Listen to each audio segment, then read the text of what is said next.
अच्छा, कुछ लोग अब ये भी कहेंगे कि उस औरत ने इस वजह से शाहिद साहब को छोड़ा होगा, क्या पता इनमें मर्दाना ताकत ना हो। मैंने नहीं रोले, जिस इंसान ने रोले हैं उससे कोई सवाल करता है जाके? उससे कोई सवाल करता है कि तूने किसी के बच्चे रोल के रख दी, किसी की जिंदगी तबाह करके रख दी? कैसे, क्यों? सगी औलाद ने जब देखा अपनी माँ को नीम बरना हालत में एक गैर मर्द के साथ, और देखें ये उनका असल शोहर है, इनके कैसे जज्बात होंगे। कुछ नहीं है माजिद भाई, ये तबाह है ये जिंदगी। ये मेरे इंटरव्यू में रो रही थी, गिड़गिड़ा रही थी, मेरे पास जहर खाने के पैसे नहीं है, मैं लिबर्टी चौक में खिलौने बेचकर बच्चों का पेट पाल रही हूँ, मेरे पास इतने पैसे नहीं है कि मैं घर का रेंट पे कर सकूं। वो सब क्या था? आज वो बंदी दर दर की ठोकरें खाती है, आज लिबर्टी के चौकों पे गजरे और गुब्बारे बेचती है ना। अब ये चोर चोरी करके कभी माना कि मैं चोर हूं। आया ना, तो मैं इसलिए कहूँगी नहीं एतबार करना चाहिए। मैंने अंधा एतबार किया, वो इंसान मेरा बनेगा, वो मेरे बच्चों को संभालेगा, कभी वो हमारे साथ ऐसा नहीं करेगा। वो हमारे साथ सब कुछ कर गया ना। जिनके पैसे खा रही है, जिनके साथ फ्रॉड कर रही है, जब दो आशिक मिलते हैं तो एक आशिक तो मरता है। मेरे बच्चों को कबूल करता है, मेरे बच्चों के सर पे हार रखता है, एक मुसलमान बनता है ना। हम मज़हब की आड़ में ही तो लोगों की ज़िंदगियाँ तबाह करते फिर रहे हैं। कभी मज़हब के नाम पे कत्ल गारत हो रहे हैं, मज़हब के नाम पे शादियाँ और जना हो रहे हैं। और आंखों देखी हम लोगों को एक खुद भी गुनाहगार बनाया और अपने गुनाहों में शामिल भी करवाया। कौन सी नस्ल की ये औरत है? तना ही है ना, ये मज़हब के नाम पे किया गया एक औरत के साथ, फिर उसका सब कुछ छीन के उससे फरार हो जाना। ये कहाँ का दस्तूर है, कहाँ इंसाफ है, किधर इंसाफ है हमारे मुल्क में? खुद गुस्ताखे रसूल करके बैठी हुई है। कभी इसने किसी ने इससे पूछा है? जाके पूछो तो सही। शरई तौर पे ये आज भी मेरी बीवी है ना, मैंने इसको शरई तौर पे डाइवोर्स दी, ना रिटर्न दी, ना किसी पेपर पे सिग्नेचर किया।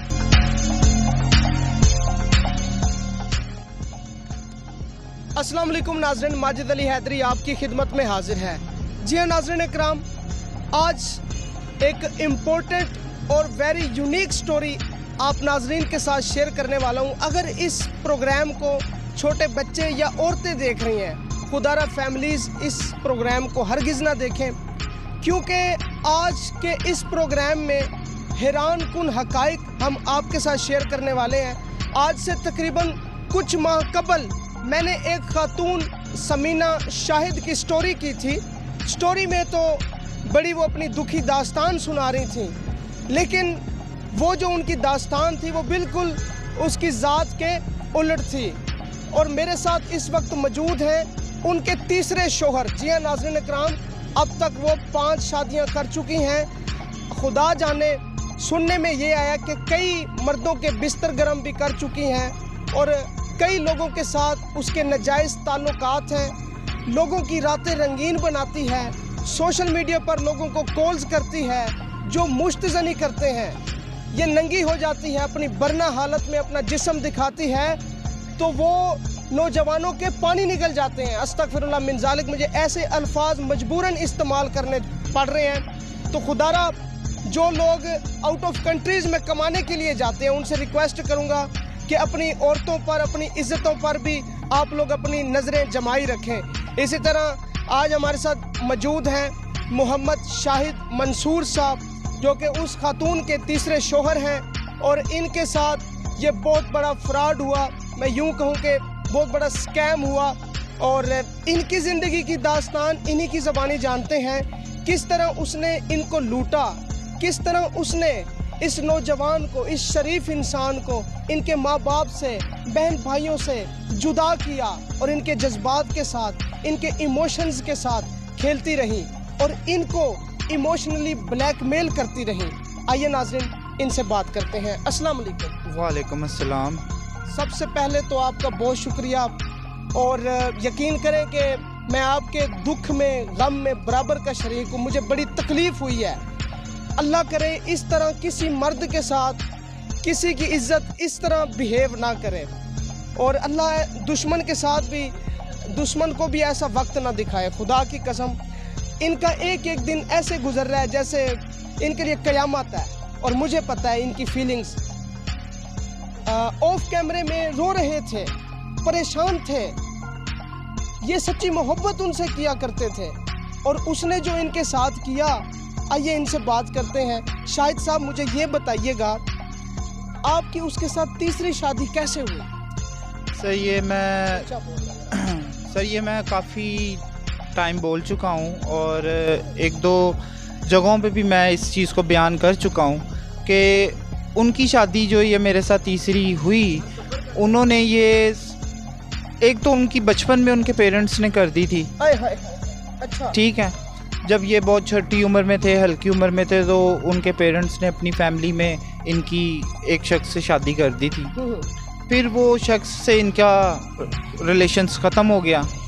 तो उसके बाद ये मेरे साथ इनका रिलेशन शुरू हुआ। आपका रिलेशन कैसे कायम हुआ? जब ये रेस्टोरेंट में आया जाया करती थी, क्योंकि ये चड़र पिंड में रहते थे। अच्छा। और चड़र पिंड से ही ये वहाँ के लड़कों के साथ आना जाना, घूमना फिरना और उनके साथ रातों को बाहर रहना। ठीक है। तो उन्होंने इसको वहाँ पर रेस्टोरेंट में नौकरी लगवा दिया। वहीं से इनके साथ मेरी इस्लाम दुआ शुरू हुई, इनको समझाने में और इनको सही रास्ता दिखाने में। इन्हें मेरा स्टाइल, इनको मेरी बातचीत अच्छी लगी। तो वहीं से आप कह लें कि हमारा स्कैंडल शुरू हुआ। जब इनके पेरेंट्स को पता चला हमारे स्कैंडल का, तो उन्होंने इसको मुझसे हटाने की खातिर इसको गांव भेज दिया। गांव में जब भेजा तो वहाँ पर उन्होंने अपनी ही किसी फैमिली मेंबर के पास इसको छोड़कर आ गए। ये उस शख्स के साथ 3 दिन 3 रातें उसके पास रही। वहाँ से ये मुझे सिर्फ 3 रातें? हाँ जी। वहाँ से इसने मुझे कहा कि जी आप मुझे यहाँ से ले जाओ, यहाँ शादी का माहौल है, यही मेरे पास वक्त है। और वो शख्स मुझे यानी अपने प्यार के झांसे में आपको अपनी तरफ माइल किया। हाँ जी। वो शख्स मुझे बेइज्जत करने पे उतरा हुआ है और उसकी माँ अक्सर मुझे गंदे फाशा लफ्ज़ इस्तेमाल करती है कि जी मेरा बेटा तो हाथ में लिए फिरता, तेनू कीड़ी आखिर आई। ठीक है। तो मैंने कहा कि मैं क्या करूं, कैसे? वो अल्लाह की ज़ात वसीला बनाने वाली थी। उस वसीले से ये मेरे तक आई और मैं इसको अपनी फैमिली में लाया। लाने के बाद कहने के तीसरा ही हो गया ना। बिल्कुल तीसरा। तो फिर मैंने इसके आपकी शादी कितना अरसा चली? मेरी शादी को मैंने पहले भी बयान किया है कि जो मेरा बड़ा बेटा है वो 14 साल का और जो मेरा छोटा बेटा है वो अब 10 साल का है। मैंने सुना कि अब आपको आपका बड़ा बेटा कत्ल करना चाहता है। जी ऐसे ही है, क्योंकि वो कहता है कि जी मेरा जो बाप है वो मेरी माँ के साथ उसने बहुत जुल्म किया है। और मेरी माँ बहुत अच्छी औरत है। और कह लें कि अब उस औलाद को क्या पता कि माँ ने क्या पता। वो कहता है कि मेरी माँ नेकोकार है, परहेजगार है, अल्लाह की नेक बंदी है। वो तो बेटा तो अभी पैदा हुआ है। इनका ताल्लुकात उनके साथ कायम हुआ तो वो बेटा पैदा हुआ है ना, जो आज दुनिया में है उसको क्या पता। अब आप घर में तो नहीं ना 24 घंटे रहते हैं। बिल्कुल। आपको नहीं पता कि आपकी मिसेस कहाँ जा रही है या आपकी बेटी कहाँ जा रही है या आपकी बहन कहाँ जा रही है। उसने जो आकर आपको बयान करना, आपने उसी चीज़ को मानना है। ठीक है। अब उस बच्चे को क्या पता कि मेरी माँ कहाँ जा रही है। माँ ने कहना है कि बेटे मुझे वहाँ छोड़ा, मैंने फलानी जगह और किसी का काम करने जाना है। अब उस बच्चे को पता है कि माँ फलानी जगह उस औरत का काम करने जा रही है, वो औरत कैसी है और उसने घर में किसी को बुलाया हुआ है या नहीं बुलाया हुआ है, या माँ वहाँ से बहाना लगा कर निकल जाएगी और फिर वहाँ पे वापस पहुँचकर अपनी ही औलाद को फ़ोन कर बोलेगी कि मुझे बेटा आप यहाँ से आके ले जाओ। और फिर लोगों को उसने ये बयान करना है कि देखो जी मेरा तो बेटा लेता है और मुझे छोड़ता है। कौन मुझ पे इल्ज़ाम लगाता है?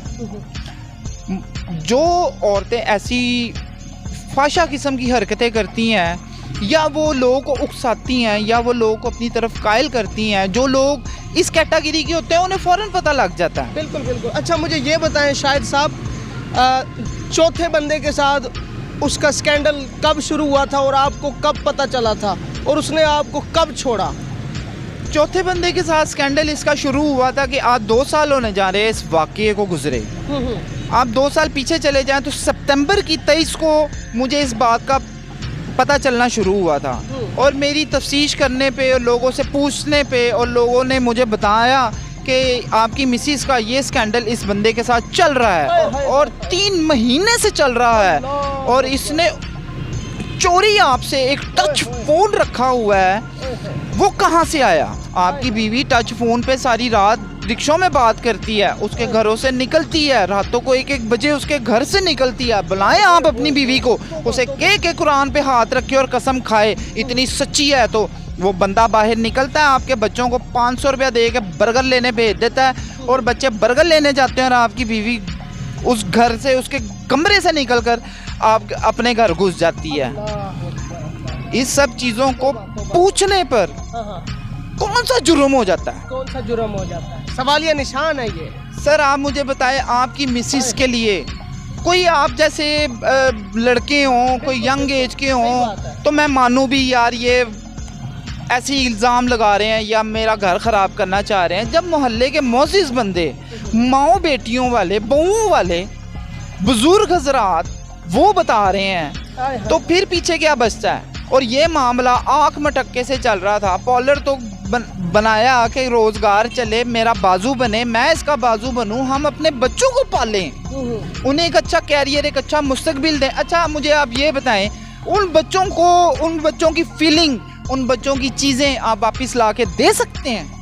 बिल्कुल। एक तमाशबीनी के पीछे आपने बच्चों की मासूमियत से खेल लिया, आपने उनके बचपने से खेल लिया, आपने उन बच्चों को बाप से महरूम कर दिया, जो कि उन्हें अपना बाप भी चाहिए, उन्हें अपनी माँ भी चाहिए। बिल्कुल। अच्छा कुछ लोग अब ये भी कहेंगे कि उस औरत ने इस वजह से शाहिद साहब को छोड़ा होगा, क्या पता इनमें मर्दाना ताकत ना हो। सर बेसिकली आदिल असलम साहब से मैंने खुद कॉन्ट्रैक्ट किया। मैंने कहा जनाब आप में कौन सी ऐसी बात थी जो मेरे में ना थी? अच्छा ठीक है, या मैं इसको इज्जत ना दी हो, घर ना दिया हो, मकाम ना दिया हो, बच्चे ना दिए हो, उस जगह पे ला के मैंने इसको खड़ा कर दिया कि मेरे मरने के बाद लोग इसको इज्जत की नज़र से देखेंगे। लेकिन आप मुझे बताएं कि आप में क्या था? उसने कहा भैया जो आपके पास था वो मेरे पास भी था, वाह वाह वाह वाह, आप कभी कभी इस्तेमाल करते होंगे, मेरे पास और कोई काम ही नहीं था। वाह वाह वाह वाह वाह। और बकायदा आपकी मिसिज ने मुझे कहा कि मुझे आपसे वो सुकून मिल रहा जो कि मुझे अपने उस हस्बैंड से ना मिला। कभी ऐसा वाकया हुआ है कि आप हम बिस्तरी हो रहे हों और आपका बच्चा आपके कमरे में आ गया हो या उसने आपको देखा हो? मैं कहा व्हाट? अच्छा। कहता ऐसा वाकया हुआ कि आपका बड़ा बेटा कमरे में आ गया और मैं आपकी मिसिस के साथ हम बिस्तरी था, और मेरी आदत थी कि हर चीज़ को उतार कर हर काम को देखना। तो आपका बेटा फौरी कमरे में आ गया और उसने हमें देखा, और देखने के बाद चुप कर कर कमरे से वापस चला गया। अल्लाह अकबर। नाज़रीन, सगी औलाद ने जब देखा अपनी माँ को नीम बरना हालत में एक गैर मर्द के साथ, और देखें ये उनका असल शौहर है, इनके कैसे जज्बात होंगे, इनके दिल पर क्या बीतरी होगी। आप सोच सकते हैं कि मैं कहाँ चला गया हूँगा और उस बच्चे ने क्या सोचा होगा कि ये औरत मेरे बाप के साथ सोती थी और आज मैं इस शख्स के साथ इसको देख रहा हूँ, ये शख्स मेरे घर में आता है, मेरी माँ के साथ सोता है, और इसने उनका दिमाग इस कदर डैमेज कर दिया कि वो बच्चा उस शख्स को ये कहता था कि मेरा छोटा भाई अपने बाप के पास वापस चला जाएगा। कभी आपने मेरा सोचा मैं कहाँ जाऊँगा? उसको एक सार्जेंट ने रोका, तो सार्जेंट को उसने क्या कहा कि जी मेरा बाप तो एक वकील है। और वो दोस्तों ने मुझे बताया कि भाई तूने कब से वकालत शुरू करी? अच्छा। तेरा बेटा तो सार्जेंट को बोल रहा था कि जी मेरा बाप तो वकील है। आप मुझे बताएंगे कि ये सब क्या है? मेरे ये सब चीज़ें करने से वो बच्चों का कैरियर ख़राब होता है, मेरे सब ये चीज़ें लोगों को बयान करने से वो बच्चे मुस्तकबिल में मेरे से और दूर चले जाते हैं। जो इसने किया वो क्या किया? हाय हाय हाय। इसने तो हर इंटरव्यू में बोला कि जी मैं तो राजपूत घराने की हूँ, मैं असेंबली हाउस के बाहर अपने आप को आग लगा लूंगी, मुझे इंसाफ चाहिए, एक बंदे ने मेरे साथ फ्रॉड किया है।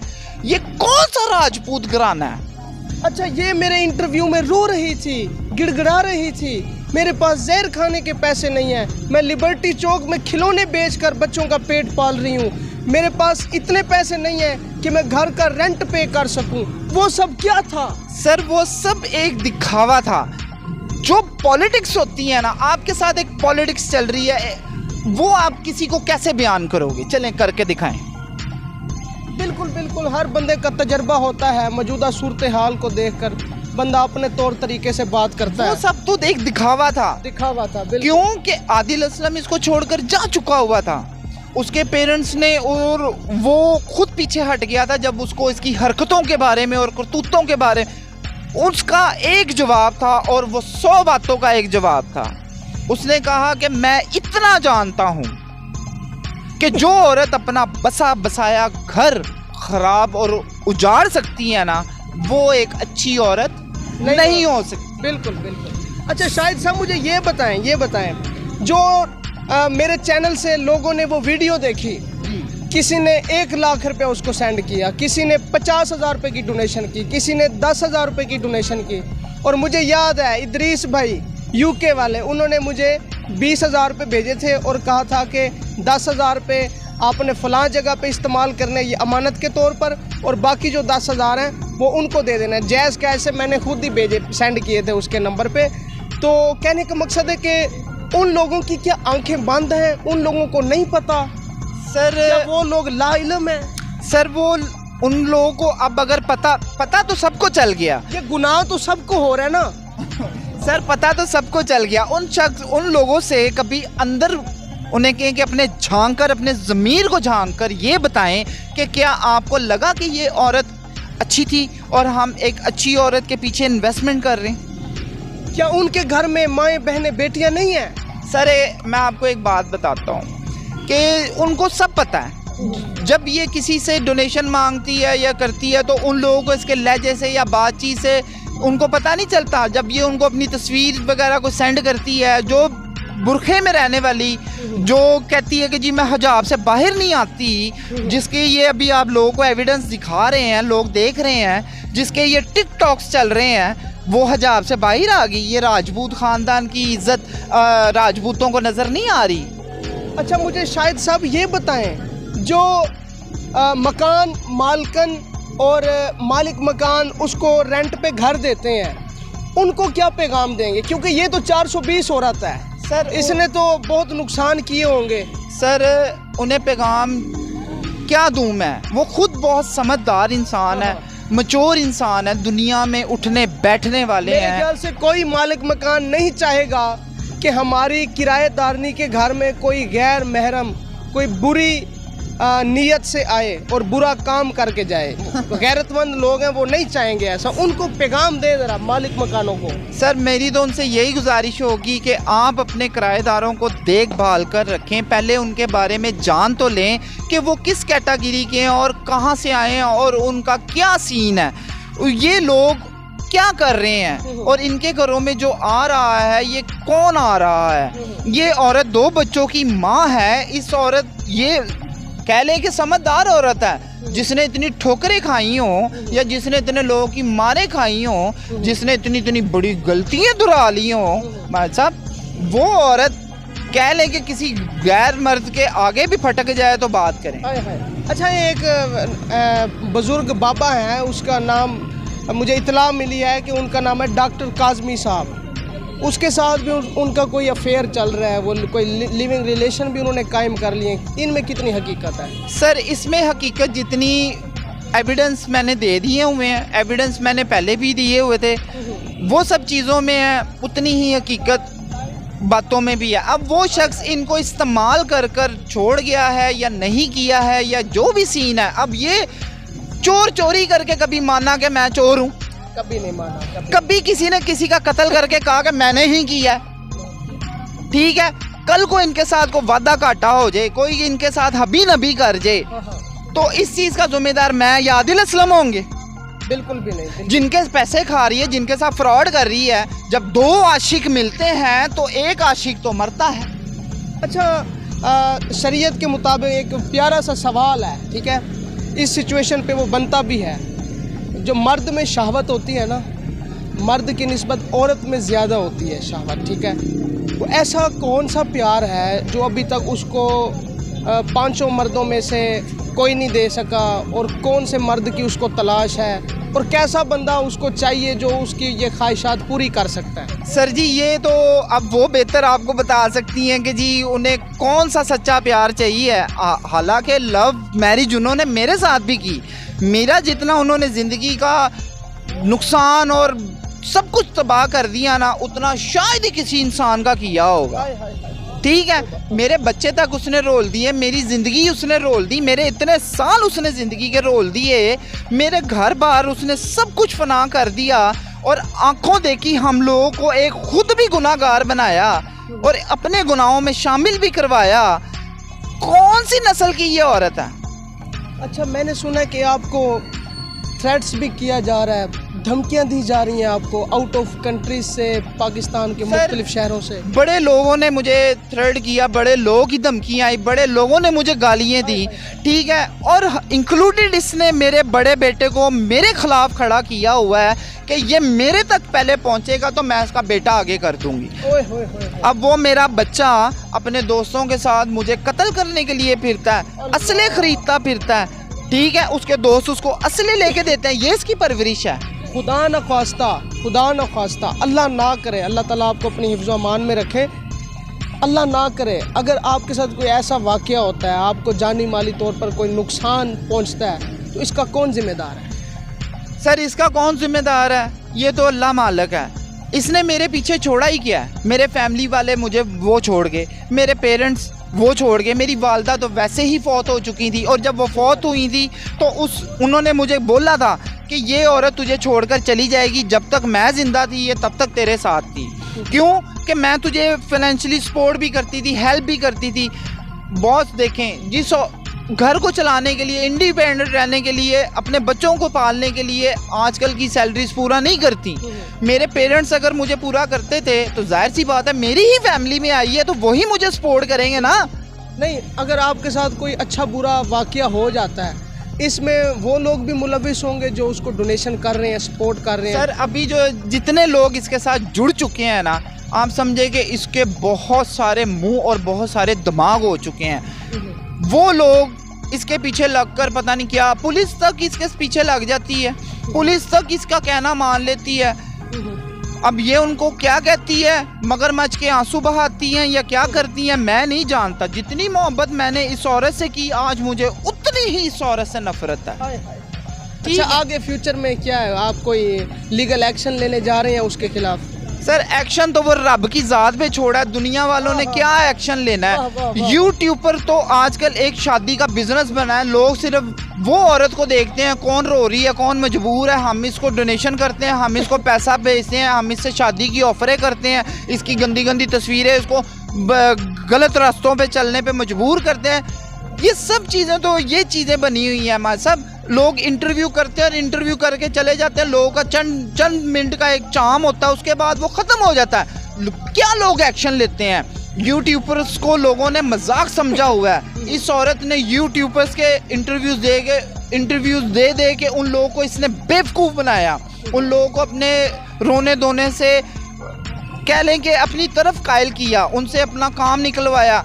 वो लोग तो सिर्फ इंटरव्यू करने के लिए आए थे और अपने चैनल को आगे ले जाने के लिए आए थे, और एक औरत की सच्चाई दुनिया के सामने रखने के लिए आए थे। देखे ना, यूट्यूबर्स को अल्लाह ना करे, अल्लाह पाक सबको अपनी हिफ्ज़ व अमान में रखे। यूट्यूबर्स की मजबूरी है और उनका ये बिज़नेस है, ठीक है जी, उनका पैशन है, कैरियर है, उन्होंने काम करना है, ठीक है।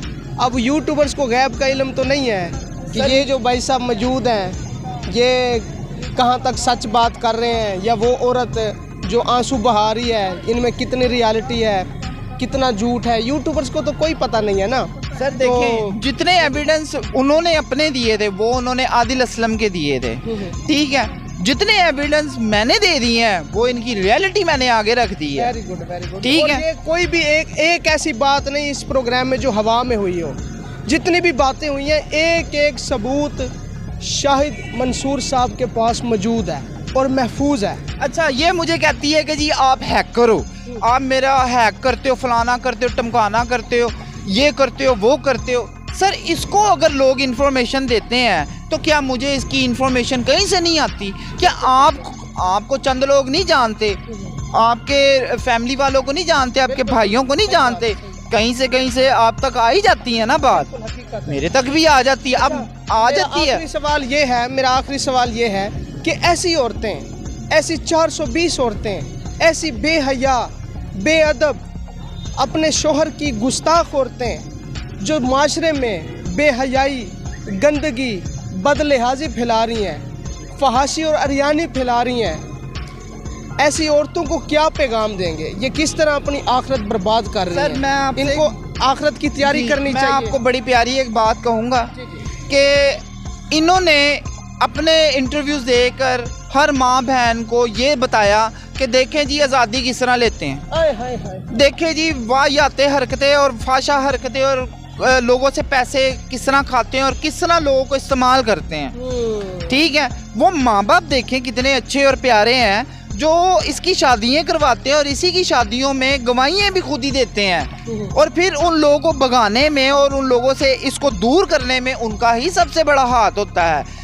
इसके भाई, इसके पेरेंट्स, वो सब शामिल है। ये एक मिली जुली एक गैंग है। मैं माओ बहनों से यही दरख्वास्त करूँगा कि ऐसी औरतों से महफूज रहें, अपने भाइयों को, अपने हस्बैंड्स को, अपने घर को ऐसी औरतों से सेफ रखें। अभी ये कितने लोगों की बच्चों की फीसें खा रही है, कितने लोगों के घरों के रेंट खा रही है, कितने लोगों के घर ख़राब कर रही है, कितने लोगों के जवान बच्चों को ख़राब कर रही है। वो लोग खराब हुई होंगी अच्छी। सर, जो तो अल्लाह की राह में करते हैं ना, जो अल्लाह और अल्लाह की रसूल को रज़ा करने के लिए करते हैं, वो तो कभी भी नहीं करेंगे।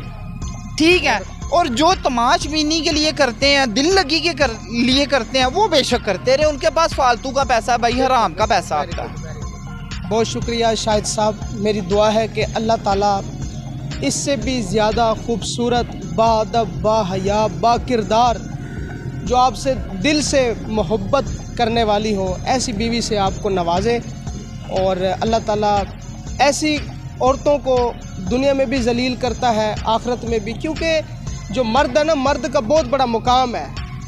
मर्द मजाजी खुदा है अपनी बीवी के लिए। सर, इसने मजाजी खुदा आप कह रहे हैं ना, ये तो खुद गुस्ताखे रसूल करके बैठी हुई है। कभी इसने किसी ने इससे पूछा है? जाके पूछो तो सही। शरई तौर पे ये आज भी मेरी बीवी है ना, मैंने इसको शरई तौर पे डाइवोर्स दी, ना रिटर्न दी, ना किसी पेपर पे सिग्नेचर किया, ना ही ये यूसी के दफ्तर में आई।